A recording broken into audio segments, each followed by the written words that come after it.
Assalamu alaikum jama'a, barkanku da wannan lokaci. Barkanmu da sake kasancewa da ku a ci gaban littafin Adila Ajlal, wanda ni Fatima Ali Zakariya nake karanto muku daga nan tashar Mabsuta TV. Masu sauraro, ku danna mana subscribe sannan ku danna ƙararrawa don a dinga sanar da ku da zarar mai ɗora sabon littafi.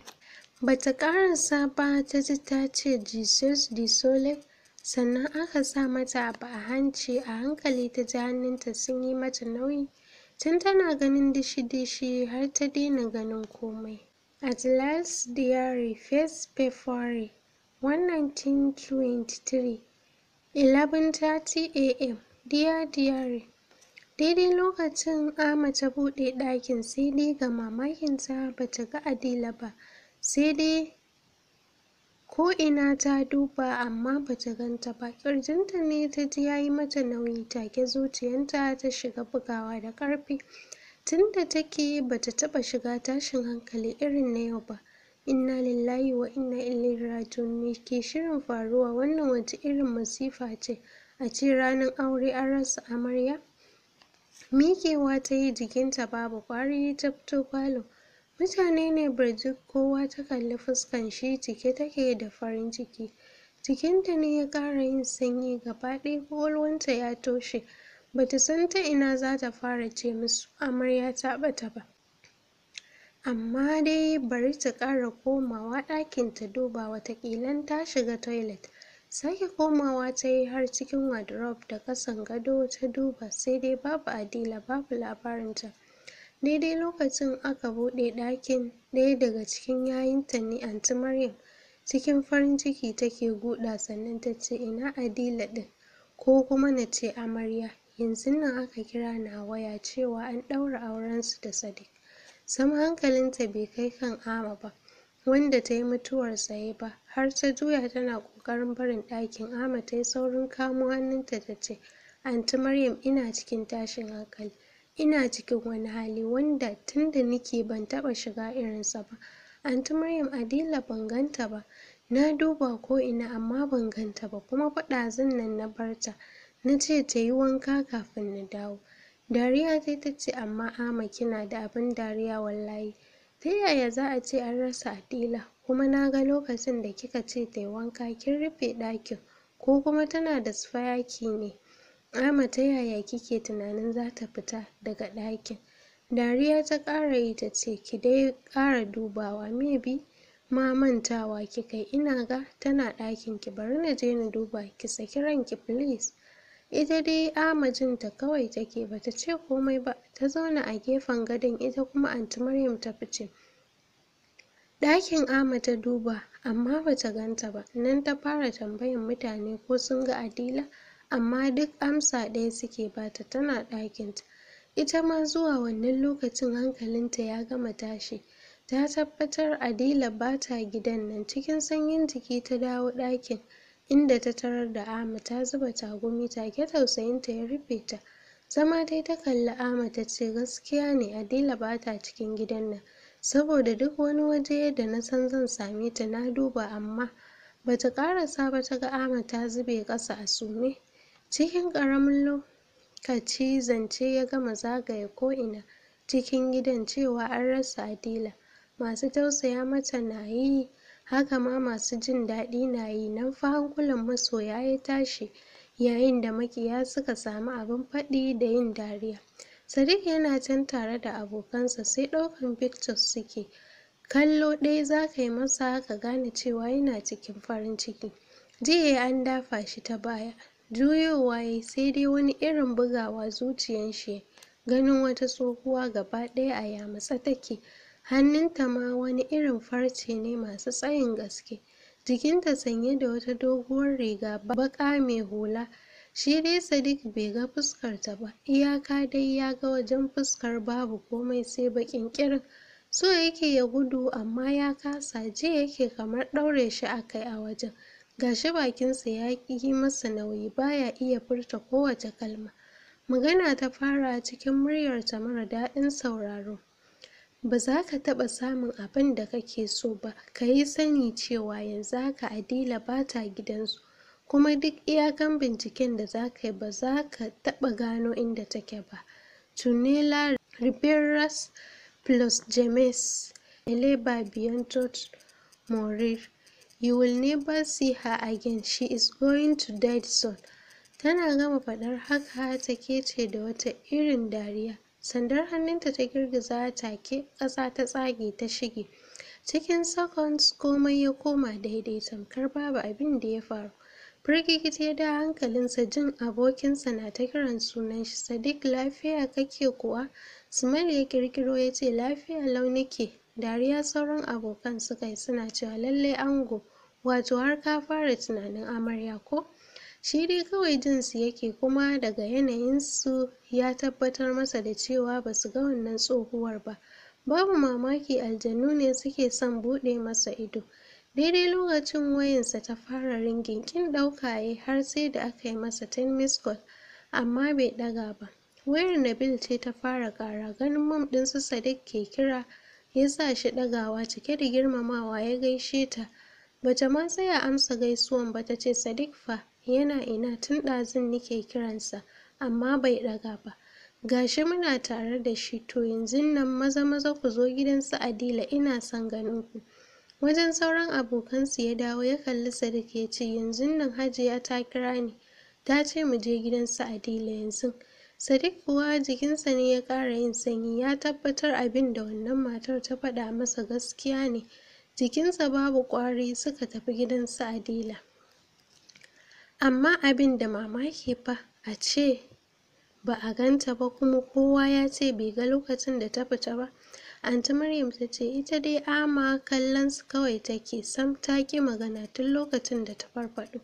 Gaba ɗaya suna zaune falo, kowa ka kalli fuskar shi cike take da damuwa.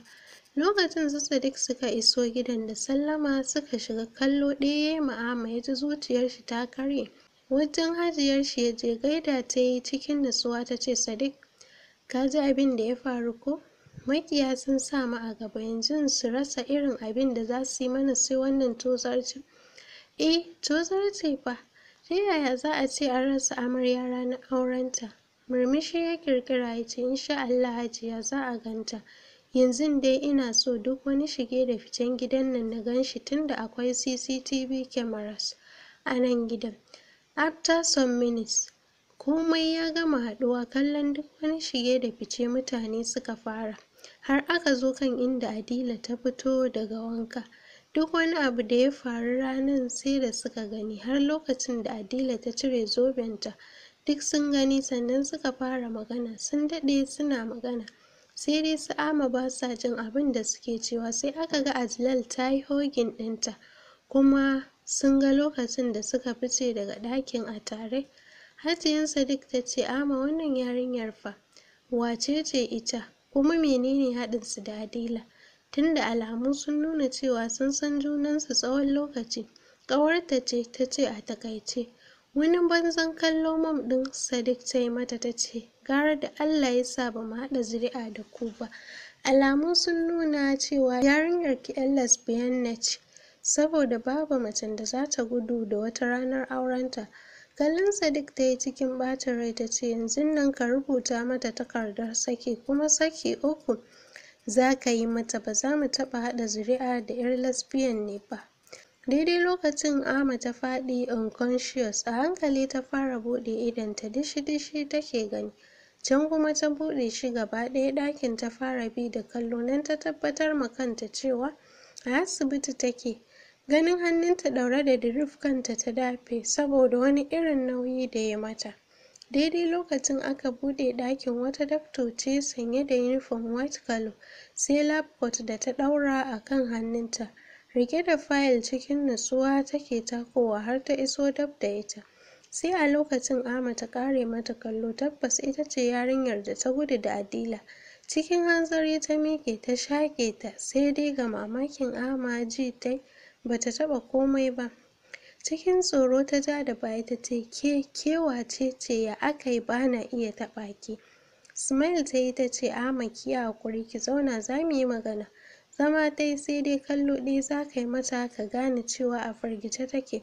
Hawaye ta fara tana cewa me yasa za ki min haka? Me yasa kika zaɓi hukuncin guduwa da Adila ranar aurenta?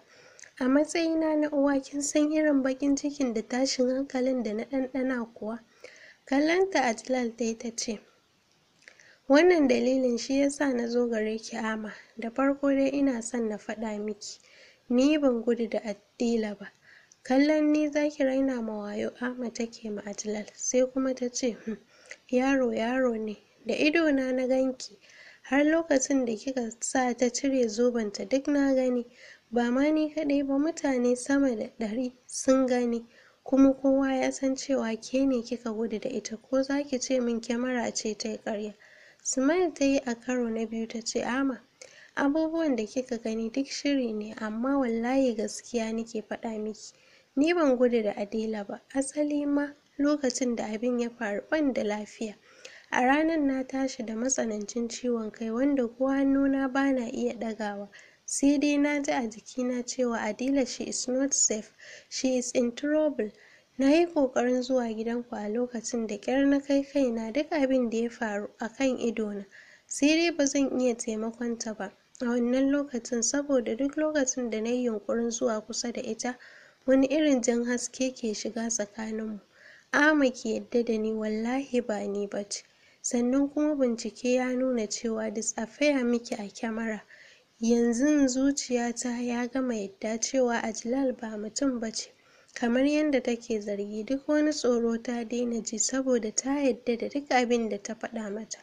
Kallonta ta yi ta ce, to yanzu menene abin yi?